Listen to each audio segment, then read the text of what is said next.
नरेंद्र मोदी लड़ रहे हैं भारत के विकास के लिए, और नरेंद्र मोदी अगर भारत के चौमुखी विकास के लिए कार्य कर रहे हैं तो हमारा ये दायित्व बनता है कि जो बंदा राष्ट्र के लिए, राष्ट्र प्रेम के लिए मरे, जो बंदा राष्ट्र के निर्माण के लिए मरे, उसको हमें वोट करना चाहिए। हैं ये भाई साहब से मैं ये क्वेश्चन कर, जितनी मंदिरें हैं सारे के सारे ट्रस्ट के थ्रू और गवर्नमेंट को उनको उस पे जीएसटी लगता है और सारा पेमेंट करते हैं, सारे के सारे गवर्नमेंट के उस अंडर में आता है। कौन सा ऐसा मस्जिद है, कौन सा ऐसा इस्लामिया जो या कोई भी मुस्लिम या और अदर है, उनसे कौन सा पैसा कलेक्ट कर रहा है गवर्नमेंट? मस्जिदों से टैक्स ज़्यादा है?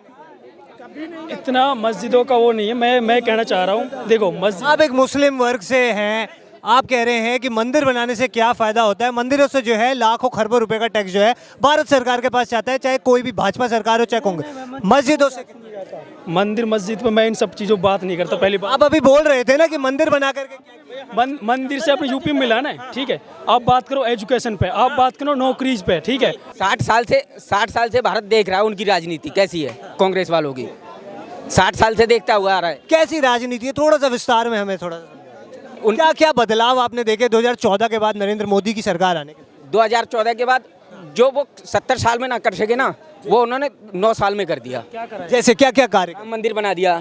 राम मंदिर से कुछ मिला? क्या नाम है? क्या नाम है? पहले कुछ करते थे भाई साहब क्या? मेरा नाम मुस्तकीम है। मैं जैसे भाई बोल रहा था कि गांव में जाके देखिए, गांव में इतना विकास हो रखा है। मैं हरियाणा से आता हूँ, ठीक है। भाई को मेरे साथ लेके चलो, इतनी बेरोजगारी हमारे वहाँ पे, फॉर्म निकालते हुए क्या नाम होंगे? पंकज भारद्वाज। कैसे, मतलब वो आरोप लगा रहे हैं कि मोदी जी जो है वो ईवीएम को हैक कर रहे हैं और वो इस वजह से जो है सत्ता में लगे। उन्होंने 60 वर्ष में जो दोगली सरकार बनाई है, बस वो हैक करने वाले ये सिस्टम चलाए हैं। इस चक्कर में उन्हें चोर को पूछोगे ना, उसको दाढ़ी में तिनका ही दिखेगा। चोर की पर जो है 26 विपक्षी दल एकजुट हुए, INDIA नाम का गठबंधन हुआ, तो वो भी काम नहीं आया। कैसे देख रहे हैं ये गठबंधन आगे लोकसभा के चुनाव में काम आएगा? 60 साल से भारत देख रहा है उनकी राजनीति कैसी है, कांग्रेस वालों की 60 साल से देखता हुआ आ रहा है। कैसी राजनीति है, थोड़ा सा विस्तार में हमें थोड़ा क्या क्या बदलाव आपने देखे 2014 के बाद नरेंद्र मोदी की सरकार आने के? 2014 के बाद जो वो 70 साल में ना कर सके ना, वो उन्होंने 9 साल में कर दिया। क्या करा? जैसे क्या क्या कार्य? राम मंदिर बना दिया। राम मंदिर से कुछ मिला? क्या नाम है? क्या नाम है? पहले कुछ करते थे भाई साहब क्या? मेरा नाम मुस्तकीम है। मैं जैसे भाई बोल रहा था कि गांव में जाके देखिए, गांव में इतना विकास हो रखा है। मैं हरियाणा से आता हूँ, ठीक है। भाई को मेरे साथ लेके चलो, इतनी बेरोजगारी हमारे वहाँ पे, फॉर्म निकालते हुए मैं सोना से आता हूँ, गुड़गांव से आके, सोना से, हाँ गुड़गांव पार करके। हाँ, अपना पॉइंट। तो जितनी भी वैकेंसी निकलती है बीजेपी की सरकार है, बीजेपी की सरकार है वहाँ पर। हाँ, बीजेपी में आता हूँ, ठीक है। सो जैसे ही मतलब जितना उन लोगों ने वैकेंसी निकालते हैं, फीस कटवा लेते हैं, फीस कट जाए तो उसके बाद कैंसिल कर देते हैं, उसके बाद भर्तियाँ ही नहीं होती, फिर पोस्टपोन कर देते हैं। फिर हमारे वहाँ के जो युवा हैं, जो इतनी मेहनत कर रहे हैं, कोई आर्मी के लिए कर रहा है, कोई किसी के लिए कर रहा है, बार बार वो वैकेंसी कैंसिल होती जाती है। भाई मुझे तो नहीं दिख रहा कहीं हरियाणा में विकास हुआ, मुझे तो कोई भी हरियाणा में विकास नहीं दिख रहा। हरियाणा में विकास कि नहीं, देखिए हरियाणा ही नहीं पूरे भारत में विकास हुआ है। किसी एक सब आरोप लगा रहे हैं कि हरियाणा में कोई विकास ही नहीं। अभी इनको देखिए, भाई साहब हरियाणा से हैं, ठीक है। क्या मतलब है कि क्या मोदी गवर्नमेंट आने के बाद हर एक राज्य, चाहे वो पर्सनल, चाहे हरियाणा ले लो, उत्तर प्रदेश ले लो, राजस्थान ले लो, बंगाल ले लो, हर जगह पे समान तरीके का सारा कार्रवाई है। देखिए हमारे कहने का मतलब क्या है बाबूजी, कि सड़क बन रहा है तो क्या हरियाणा में सड़क नहीं बना है? और अगर हरियाणा में सड़क बन रहा है तो क्या वहाँ एम्प्लॉयमेंट नहीं हुआ होगा? अपने आप बन रहा है वो सड़क। अगर आरोप लगा रहे हैं बन रहा है, नहीं आप बताइए, गुड़गांव है, गुड़गांव में कितनी क्या नाम है स्टील फैक्ट्रियां हैं, कितनी क्या नाम है ऑटोमोबाइल फैक्ट्रियां हैं, इतनी वहाँ पे क्या एम्प्लॉयमेंट नहीं है? वो आप कहने का मतलब यह है, ये भाई साहब हमारे कह रहे हैं, भैया हमारे कह रहे हैं, बस सरकारी नौकरी एक ही हमारे, जो हमारे मानसिकता को, हमारे दिमाग को मोड़ दिया गया है कि हम सरकारी नौकरी लेंगे और ठाठ से घर से ही ऑफिस जाएंगे नहीं, काम करेंगे ही नहीं, और हमें सरकारी नौकरी एक ही हमारे सफलता की कुंजी नहीं हो सकती है। हमें हर तरफ से अपने देश को विकास के लिए हर एक रोजगार को लेकर के काम करना हमारे लिए अनुचित है। एक सवाल जो है आपसे मैं करना चाहूंगा, अभी आप राम मंदिर के ऊपर एक सवाल उठा रहे थे कि राम मंदिर बनाने से क्या हो गया। मैं जानना चाहूंगा कि राम मंदिर बनने से क्या नुकसान? नुकसान कुछ नहीं। देखो लोग जो भी पूजा करते हैं, कोई कुछ करता है, वो उनका खुद का वो है, ठीक है, अच्छी बात है बना, लेकिन वो उसको हम मुद्दे की तरह नहीं ले सकते ना कि वो कर बना दिया, उससे कोई विकास तो नहीं हुआ, अच्छी बात है बना। ये तो एक समाज की, एक हिंदू समाज की जो है आस्था उस मंदिर के साथ जुड़ी हुई थी, जो कि काफी समय से जो है अटकी हुई थी। कर सेवकों ने गोलियां खाई, कई लोग जो है वहां पर वीर गति को प्राप्त भी हुए। उसके बाद जाकर के आज राम मंदिर बन रहा है, तो वो उसको तो उठाया जाएगा ही। हाँ, बताना चाहेंगे भैया को, भैया जी के माता पिता जी होंगे, आप अपने इनके माता पिता यही बताए होंगे कि बड़ों का, गुरुजनों का, अपने बंधुओं का पैर स्पर्श करो, जिससे उनको ऐसा लगे कि आप छोटे हो, उनका सम्मान कर रहे हो। भगवान राम ने हमें, हमारे सनातन को, हमारे भारतवर्ष को यही सिखाया है कि प्रातः काल उठ के रघुनाथा मात पिता गुरु नावै माथा। ऐसे भगवान जो हम जैसे नवयुवकों को ये ज्ञान देते हैं कि हमें अपने आदर्शों को, हमें अपने बड़ों को, हमें अपने गुरुजनों को सम्मान देना चाहिए। वैसे राम की प्रतिमा अगर बनती है, और सुनिएगा, अगर अयोध्या में, केवल अयोध्या में नहीं, सारे जितने तीर्थ स्थल थे बाबा योगी आदित्यनाथ ने किया, उस पर काम किया है। चाहे वो पटेश्वरी बिंदुवासन का क्या नाम है वो क्षेत्र, चित्रकूट का क्षेत्र हो जाए, चाहे आपका हमारा बनारस हो जाए, चाहे हमारा अयोध्या हो जाए, चाहे हमारा श्रावस्ती हो जाए। जहाँ पे श्रावस्ती में महात्मा बुद्ध की प्रतिमा लगती है, वहाँ पे उन्होंने इंटरनेशनल एयरपोर्ट का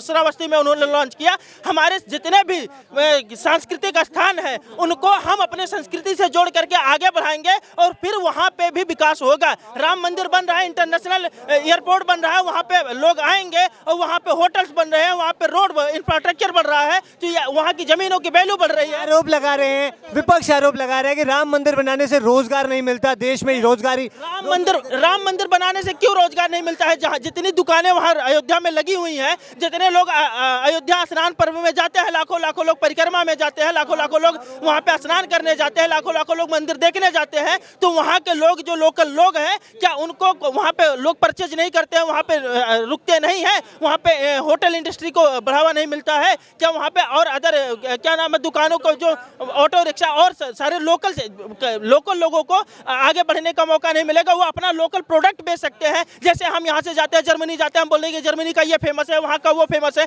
भैया हमें ये चीजें पता चलेंगी ना। जवाब लेंगे भाई साहब, क्या जवाब देंगे? भाई देख, भाई ने बताया कि वहाँ पे रोजगार मिलेगा, लेकिन वो यूपी तक ही मिलेगा ना। अब राम मंदिर को हम पूरे देश की तरह मुद्दा, उत्तर प्रदेश में और कई स्टेट से भी अधिकतर अर्थव्यवस्था अपना चमक रहा है, मंदिरों से ही अर्थव्यवस्था चमकेगा।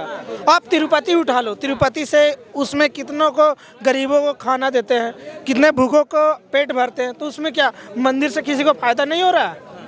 आप क्या मतलब आप भूखे पेट रह सकते हो? भारत की जितने मंदिरें हैं, ये भाई साहब से मैं ये क्वेश्चन कर, जितनी मंदिरें हैं सारे के सारे ट्रस्ट के थ्रू, और गवर्नमेंट को उनको उसके पे जीएसटी लगता है और सारा पेमेंट करते हैं, सारे के सारे गवर्नमेंट के उस अंडर में आता है। कौन सा ऐसा मस्जिद है, कौन सा ऐसा इस्लामिया जो या कोई भी मुस्लिम या और अदर है, उनसे कौन सा पैसा कलेक्ट कर रहा है गवर्नमेंट? मस्जिदों से टैक्स ज्यादा है? इतना मस्जिदों का वो नहीं है। मैं कहना चाह रहा हूँ, देखो मस्जिद, आप एक मुस्लिम वर्ग से हैं, आप कह रहे हैं कि मंदिर बनाने से क्या फायदा होता है? मंदिरों से जो है लाखों खरबों रुपए का टैक्स जो है भारत सरकार के पास जाता है, चाहे कोई भी भाजपा सरकार हो चाहे कांग्रेस। मस्जिदों से मस्जिद पे मैं इन सब चीज़ों बात नहीं करता। पहली बात, आप अभी बोल रहे थे ना कि मंदिर बना करके मंदिर से अपने यूपी में मिला ना, ठीक है। आप बात करो एजुकेशन पे, आप बात करो नौकरीज पे, ठीक है। मैं मंदिर की मैं चेंज नहीं कर रहा। मेरे कहने का मतलब ये है कि पूरे देश में उसका फायदा नहीं हो रहा ना। एजुकेशन को लेके क्या क्या खामियां हैं, थोड़ा सा आप हमें गिनवा दीजिए, हम भाई साहब से इसका जवाब। देखो यूपी में देख लो, यूपी में कितने एजुकेटेड लोग हैं वो दिख रहे हैं आपको, ठीक है। डेटा मैंने नहीं देखा ना, मैं देखा, लेकिन मैं देख रहा हूँ कितने वो हैं, लोग मिल जाते हैं, लोगों की सोच से पता चल जाता है, ठीक है। लोगों की सोच पता चलता है कहाँ तक लिमिटेड है, कहाँ तक ना है उनकी। तो मैं तो ये कहना चाह रहा हूँ मंदिर बना अच्छी बात है, लेकिन एजुकेशन पे भी बात करूँ तो वही साथ में एजुकेशन पे बात करेंगे। भाई साहब का पॉइंट है एजुकेशन। एक्चुअली मैं बता रहा हूँ, एजुकेशन पे आप अगर उठा के देखोगे, विदेशों में सबसे ज्यादा पब्लिक जो है बड़े बड़े पोस्टों पे कहाँ के हैं? वो भारत के नहीं है, कहीं और अदर के नहीं है। आप सब गूगल को ले लीजिए, आप जो है क्या नाम है माइक्रोसॉफ्ट या अदर और जितनी भी बड़ी बड़ी इंडस्ट्री है जो इंटरनेशनल है, वो सारे के सारे जो हमारे वो भारतीय लोग बैठे हुए हैं, उस पदों पे बैठे हुए हैं, ठीक है सर। तो ऐसा नहीं है कि एजुकेशन नहीं, हाँ ये मैं मानता हूँ। यूपी से मैं पढ़ा हूँ मुलायम सिंह के अखिलेश यादव की सरकार में, हम लोगों को नकल करके पढ़ाया जाता था। उसमें हम लोगों का खुद का विचार होता ही नहीं था कि हमें क्या लिखना है क्या पढ़ना है, हमें कुछ भी मालूम नहीं होता था। लेकिन जब हम नौकरी के लिए, प्राइवेट नौकरी के लिए जाते थे तो फिर हमें पता चलता था कि हमें कुछ भी ज्ञान नहीं है।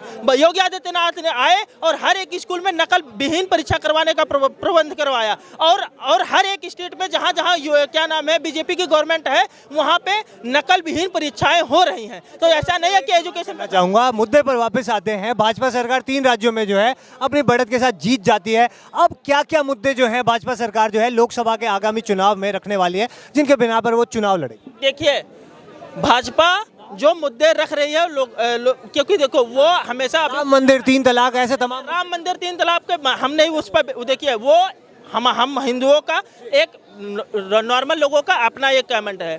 नरेंद्र मोदी लड़ रहे हैं भारत के विकास के लिए, और नरेंद्र मोदी अगर भारत के चौमुखी विकास के लिए कार्य कर रहे हैं तो हमारा यह दायित्व बनता है कि जो बंदा राष्ट्र के लिए, राष्ट्र प्रेम के लिए मरे, जो बंदा राष्ट्र के निर्माण के लिए मरे, उसको हमें वोट करना चाहिए। हमें ऐसे व्यक्तियों को नहीं चाहिए जो राष्ट्र प्रेम, जो हम लोगों को जातियों में, पहले उन्होंने कांग्रेस ने और विपक्षी पार्टियों ने हमें हिंदू मुस्लिम में बांटा, हमें मंदिर मस्जिद में बांटा। उसके बाद अब हमें क्या कर रहे हैं कि ये कुर्मी, ब्राह्मण, क्या नाम है, चमार, क्षत्रिय, मिश्रा और क्या नाम है, धोबी, इसमें बांट रहे हैं, कास्टों में बांट रहे हैं। ये बांटने का जो कार्य करेगा हम उन्हें नहीं चुनेंगे।